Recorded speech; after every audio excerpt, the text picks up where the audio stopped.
तो hello everyone, आज की इस वीडियो के अंदर हम जानेंगे किस तरीके से हम अपने लेयर स्टाइल के ऊपर काम करेंगे। ठीक है ना। तो लेयर स्टाइल होता क्या है वो थोड़ा सा आप समझ लीजिए।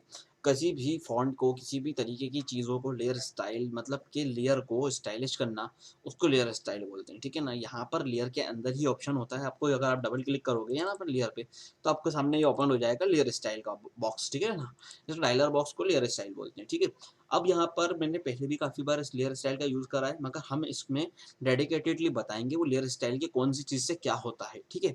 और यहाँ पे लोगो बनाने में या ब्रोशर डिज़ाइनर इसमें बहुत यूज़फुल आता है, ठीक है? तो एग्ज़ाम्पल के तौर पे मैंने एक टेक्स्ट ले लिया है, टेक्स्ट के ऊपर मैं काम कर रहा हूँ, बाकी आप फ़ोटोज़ पे भी काम कर सकते हो, सेम सिनेरियो आप अपने वेक्टर इमेजेस के ऊपर भी काम कर सकते हो, ठीक है ना? टेक्स्ट भी एक तरीके का वेक्टर ही होता है, इसलिए इस पे काम करने में बड़ा मज़ा आता है, ठीक है? तो मैं एग्ज़ाम्पल के तौर पे पहली बार इस पे क्लिक करता हूँ, तो देखो मेरे सामने कुछ इस तरीके का बॉक्स ओपन होके आ जाएगा। पहले सेटिंग्स आपको सारे वही मिलेंगे जो आपके पास नॉर्मल है। ओपेसिटी का यहाँ पे आपको मिल जाएगा, फिल्टर का हो गया, कलर का हो गया, ग्रेडियंट का हो गया, और यहाँ पर उसके आपके मोड, ब्लेंड मोड मिल जाएंगे। यहाँ पे भी आपके पास ब्लेंड मोड है। तो ये चीज़ तो आपको पता थी पहले से। अब यहाँ पे सेकंड में आपको बात करते हैं। देखिए यहाँ पे लिखा हुआ है ब्लेंड एंड एम्बोस। अगर मैं इस पे क्लिक करता हूँ तो कुछ आपको एम्बोस करा हुआ मिल जाता है। एम्बोस मतलब क्या होता हुआ है, कोई भी प्रोडक्ट थोड़ा सा उठा हुआ, टेक्स्ट उठा हुआ, फोटो उठा हुआ, इस तरीके से। एम्बोसिंग को आप स्मूथ भी रख सकते हो, ये इस तरीके से आप थोड़ा बहुत ज़्यादा हार्ड रख सकते हो, या हल्का सा उसमें ग्रेडियंट टाइप का दे सकते हो। यहाँ पे आपके पास सेटिंग्स देखने को मिल जाते हैं। आप इसमें छेड़छाड़ करोगे ना थोड़ा थोड़ा करके, देखो उसका साइज, ठीक है, या आपको कम साइज रखना है, या उसके बाद उसका थोड़ा सा डेंसिटी कम करना है, तो वो हल्का सा इम्बोस देखने का मिल गया। ये स्मूथ की तरह ही दिख रहा है मगर काफ़ी अलग है। जब स्मूथ पर क्लिक कर रहे हो तो वो काफ़ी अलग दिखेगा। इसी तरीके से एंगल का आपका पास एक ऑप्शन रहता है हर चीज़ में, कि आप उसका एंगल कहाँ से जाते हो। मतलब कि एक तरीके से लाइटनिंग पड़ रही है तो कहाँ से उठा हुआ दिखेगा, आपको नीचे से दिखेगा, ऊपर से साइड से दिखेगा, लेफ्ट से दिखेगा। तो ये डिपेंड करेगा जहाँ पे आपका प्रोडक्ट होगा या जहाँ पे आपका कैरेक्टर या कुछ चीज़ होगी, तो उस कैरेक्टर में आप कहाँ पे चाहते हो, ठीक है ना। फिर उस चीज़ की ओपेसिटी कम रखना है, बहुत ज़्यादा हार्ड रखना है, वो आप कर सकते हो, ठीक है ना। जैसे मैं एग्जाम्पल के तौर पर भी इसको बहुत ज़्यादा रख लेता हूँ, और फिर देखो इसको कम करा, इसको ज़्यादा करा, तो ये दिखेगा बिल्कुल लाइटली इस तरीके से, ठीक है ना। इसी तरीके से यहाँ पे इसका टेक्सचर, यहाँ पे अगर आप जाओगे तो देखो सिर्फ एक कैटेगरी सिंपल आ गया, और अगर मैं दूसरे जाऊँगा तो आपको टेक्सचर टाइप का देखने को मिल जाएगा। अब टेक्सचर कैसा, जैसे एग्जांपल के तौर पे मैं इसको थोड़ा-सा खुरदुरा तो चाहता हूँ, पर साथ ही साथ में मैं इसका कलर, अब ब्लैक कलर में टेक्सचर नहीं दिखेगा, तो यहाँ पर मेरे पास कलर के लिए अलग ऑप्शन देखने को मिल जाता है। देखो ऑरेंजली कलर मेरे को लेने को मिल गया, ऑटोमेटिकली ऑरेंज कलर यहाँ पर आ गया। मैं कुछ इस तरीके का ऑरेंज कलर ले लेता हूँ जो ऑरेंज फल में होता है, और मैं वापस अपने टेक्सचर पे जाता हूँ, तो देखो मेरे पास वो टेक्सचर भी देखने को मिल जाएंगे जो मैंने लिए हुए थे, जो बनाए थे अपने अपने टाइम पे, और दूसरे टेक्सचर भी देखने को मिल गए। तो आपको देखो कुछ इस तरीके का टेक्सचर देखने को मिल गया। अब इस टेक्सचर को आप क्या कर सकते हो, छोटा बड़ा कैसा भी कर सकते हो। देखो ये बड़ा हो रहा है एक तरीके से, ठीक है ना, ये बहुत ज़्यादा बड़ा हो गया, आप हल्का सा इसको कम कर सकते हो। इसकी डेप्थ भी इस तरीके से आप हैंडल कर सकते हो, ठीक है ना। तो ये एक तरीके का आपको टेक्सचर का रूप देखने को मिल जाता है, पर आपको नहीं चाहिए तो आप इसको हटा सकते हो। फिर दूसरी चीज़ आ जाती है स्टॉक। अब क्या होता है कि हर चीज़ एक एक साथ यूज़ नहीं करेंगे, हम पुरानी को हटाएंगे। तो स्टॉक सिंपल लगाने पर कितना बेहतरीन लगने लगा। स्टॉक क्या काम करता है, स्टॉक 3 तरीके से काम करेगा, इनसाइड, आउटसाइड, या आउटसाइड है, मैं इनसाइड कर दूंगा तो ये अंदर की तरफ हो जाएगा। अभी मैं इसको अगर कम करूंगा ना तो ये काफ़ी सही लगेगा। ये तो आउटसाइड था आपका, इनसाइड था, और ये सेंटर, मतलब कि जहां आपका खत्म हो रहा है वहां से सेंटर वाइज दोनों साइड एक एक इंच बढ़ेगा, जैसे जितना साइज आप बढ़ाना चाहो, ठीक है ना। फिर इसके ब्लेंड मोड हो जाते हैं आपके पास काफ़ी सारी तरीके के।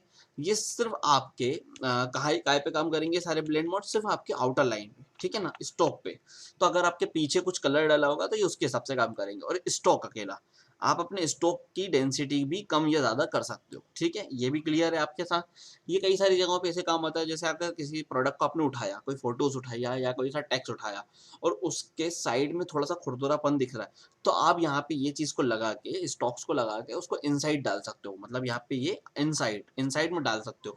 तो उससे क्या होगा, वो देखने में काफ़ी ज़्यादा अच्छा लगने लगेगा, ठीक है। इस चीज़ को हो सकता है समझ गए होगे, नहीं समझ हो तो ट्राई करके देखना। एक फोटोशॉप गूगल से फोटो उठाना, उसके बैकग्राउंड को रेज करना पूरा मैजिक इरेजर से, और स्टॉक लगा के देखना कितना वो बेहतरीन हो जाता है, ठीक है। तीसरी चीज आपके पास आती है कि यहाँ पर ये आपका आ जाता है इनर ग्रेडियंट, ठीक है ना, इनर शेडो। तो इनर शेडो मतलब क्या हो गया, इनर शेडो अंदर की तरफ शेडो। ये भी एक 3D टाइप का टेक्सचर देती है, काफी हद तक काफी मजेदार काम होता है इसके अंदर भी। आप इसके भी एंगल चेंज कर सकते हो, किसी भी टाइप से बना सकते हो। जब ये डिजाइन में करते हो ना तो बिल्कुल हल्का सा उठा हुआ तो बहुत खूबसूरत दिखता है। इसके साथ आप कई सारी चीजें मिला सकते हो, जैसे आप ये मिला सकते हो, ठीक है ना, या आप इनर के साथ आउटर मिला सकते हो, तो इस टाइप से ये देखने में बेहतरीन लगेगा, ठीक है। इनर के बाद इनर ग्लो, अब ये इनर ग्लो क्या चीज़ हो गई, अंदर की तरफ ग्लो होना, ठीक है ना। ये आउटर ग्लो भी है आपके पास, इनर ग्लो भी है। अगर मैं आउटर ग्लो कर देता हूँ, जैसे एग्जांपल के तौर पे मैंने अभी आउटर ग्लो कर रखा हुआ है, वो बहुत ही बेसिक हो गया, ठीक है ना। अगर मैं इसको सिंगल कलर में कर देता हूँ, जैसे मैंने इसका ये ले लिया और यहाँ पे मैं कलर चूज करता हूँ कुछ बहुत डार्क सा, ठीक है ना, तो वो थोड़ा सा अलग तरीके से दिखेगा। जैसे मैंने ये ले लिया, इसका शेडो का कलर बढ़ाया, तो इनर ग्लो आउटर ग्लो भी सेम काम करता है, मगर यहाँ पे ग्लोइंग जब काम दिखेगा जब ये कलर थोड़ा सा बैकग्राउंड में ब्लैक होगा। तो मैं एक लेयर और ले लेता हूँ ब्लैक की, जस्ट दिस वन एंड ठीक है। अब ये करा मैंने, तो मैंने जब ये वापस इस पर क्लिक करा, आउटर ग्लो पे गया, तो देखो आप कितना बेहतरीन लगने लगा। ये एक तरीके का कुछ अलग ही सिनेरियो आ गया। आप ऐसे कुछ प्रोडक्ट्स में भी कर सकते हो, ठीक है ना। अब ये आउटर ग्लो के लिए भी काफ़ी सेटिंग्स है, मगर हम लाइन से चल रहे थे तो हम जैसे पहले इनर ग्लो पे बात करेंगे। तो इनर ग्लो कुछ इस तरीके का दिखने लगेगा। अब ये ऐसा लग रहा है कि ये पेपर में, ब्लैक पेपर में कटा हुआ है और पीछे कुछ लाइट चल रही है। सिनेरियो सिंपल समझ में आ रहा है आपको। इसके अंदर भी सेटिंग्स हैं, काफ़ी सारी सेटिंग्स हैं, आप उसको कर सकते हो। ऑपेसिटी या उसकी डेंसिटी को चेंज करना, या उसमें बहुत ही लाइट वे में जाना, हल्का करना, या बिल्कुल लाइट करना, इस तरीके की चीज़ हो गई, ठीक है ना। अभी यहाँ पे सेंटर में आपके पास आ जाता है सिचुएशन। अब इसके अंदर भी आप कलर अगर आपका दिखेगा तो ही आपका ये सेम काम कर पाएगा। तो हम क्या कर सकते हैं, पहले तो हम इसको कलर को चेंज कर देते हैं, ठीक है। अब इसको हम वाइट कलर कर देते हैं, वाइट कलर क्या ये हटा देते हैं, ठीक है। अब आप देखोगे तो इसके अंदर क्या दिख रहा है आपको, तो कुछ इस तरीके का आपको देखने को मिल रहा है। ये क्या हुआ है, एक तरीके का हल्का सा इसमें ग्रेडियंट डला हुआ है इसमें, ये यहाँ पे देखो आप इस तरीके का, ठीक है। सेम सिनेरियो आपने कलर में कर ही लिया है, कलर आपने कर दिया। कलर अभी आपके प्रोडक्ट का कलर तो ब्लैक है, मगर उसमें आपने एक और एक्स्ट्रा कलर डाला है, वो व्हाइट कलर हो गया, ठीक है। अब यहाँ पे ग्रेडियंट ऑप्शन में अगर हम आ जाते हैं, तो यहाँ पर हमारे पास पहले तो मैं क्या करूँ, इसको ब्लैक कलर को इसको बंद कर देता हूँ, एक जस्ट अ सेकेंड, ठीक है। मैंने इस ब्लैक कलर को वापस बंद कर दिया, ब्लैक लेयर को। अब मैं ग्रेडियंट पे आया, तो ये क्या कर रहा है, मेरे प्रोडक्ट पे ग्रेडियंट कर रहा है, ठीक है। ऊपर से उठा के नीचे तक अब मैं किसी भी तरीके का ग्रेडियंट डाल सकता हूँ। जैसे एग्जांपल के तौर पे मेरे पास ये ग्रेडियंट की जगह पर मैं ऐसा कुछ ग्रेडियंट डालूं, तो ये इस तरीके का ग्रेडियंट शो होने लगेगा। अब मैं ग्रेडियंट के साथ में भी वापस चीज़ें कर सकता हूँ, जैसे मैंने पहले भी करके रखा हुआ है। मैंने आपको बताया हुआ है टेक्स्ट डालना, स्टॉक डालना, ये उस टाइप के ग्रेडियंट के साथ काम करेगा, ठीक है। लास्ट में आ जाता है पैटर्न। आप इसके अंदर भी कोई पैटर्न बनाना चाहते हो। अभी आपने क्या करा था, स्टार्टिंग में मास्क लेयर के थ्रू काम करा था, अगर आप चाहो तो इस तरीके से भी पैटर्न डाल सकते हो, तो ये भी काफ़ी यूनिक लगेगा।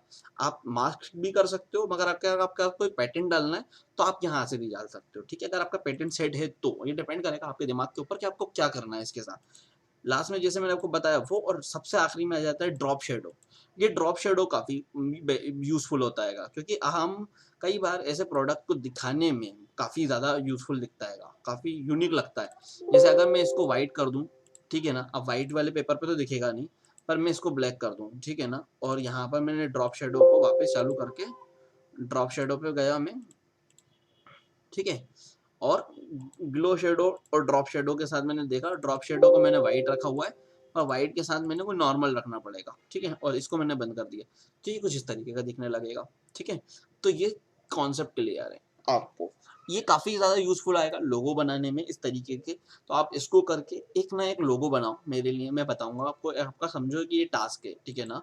आपको टास्क आपको इस तरीके का मिल ही गया है, अब आप ये समझो कि आपको एक लोगो बनाना है। उस लोगों के अंदर ग्रेडियंट थोड़े थोड़े से होने चाहिए, मतलब कैसे के एक टास्क होना चाहिए, सिंपल नाम होना चाहिए, और उसको थोड़े से चेंजेस करके, जैसे कि एग्जांपल के तौर पे हमने इसको लिया था, 2 मिनट और लगेंगे, जैसे कि मैं स्टॉक पे ले लेता हूँ। स्टॉक पे मैं इसको करता हूँ ऑरेंज कलर, ठीक है, orange colour. Then orange colour में इसको मैं इतना ही रखता हूँ, थोड़ा ज़्यादा ऑरेंज कलर रखता हूँ, ठीक है, ये हो गया। एंड मैं इसमें ब्लैक कलर रखता हूँ, तो ये इस तरीके से काफ़ी दिखना अच्छा लगने लगा। एंड अगर मैं इसके ऊपर एक चीज़ और अप्लाई करूँ, जो कि है शेडो, ठीक है ना, ब्लेंड ब्लेंड भी नहीं, ओके।